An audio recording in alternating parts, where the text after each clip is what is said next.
Hi guys, gusto ko lang pakita sa inyo yung pros and cons ng isang floor mounted unit sa isang restaurant. So ito siya guys, yung floor mounted. So guys, yun yung floor mounted. So yung hangin yung doon, lumalabas doon, tapos yung hangin naman bumabalik dito. So ang problem mo kasi ang isang pro muna tayo, pros muna tayo. So maganda kasi dito sa floor mounted, nandyan yung hangin niya, tapos nandito yung return niya. Ngayon ang dito, maintenance wise okay to, kasi madaling linisin yung filter dyan sa loob dyan. So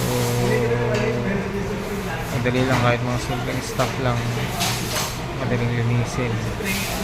And syempre yung controls niya yun. Tapos pagka naglinis din yung mga aircon technicians o wala mag-repair, andyan lang sa baba, unlike ng mga nakakabit sa ceiling na mga aircon. So ang problema naman dito guys sa mga ganito is nag-consume to ng space. So syempre kung ito nakalagay sa gitna ng restaurant mo, syempre isang lamesa rin yan, isang upuan pa yan.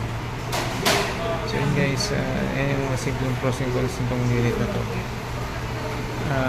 Isa pang pro nito pala is malakas ang buga nito. Yung mga unit na ganyan, malakas. So yun, malakas ang blower niya kumpara sa ibang same capacity na unit niya. So yun guys, pag may nakita ulit tayo mga aircon sa mga resto o sa mga ibigay ko sa inyo mga pros and cons.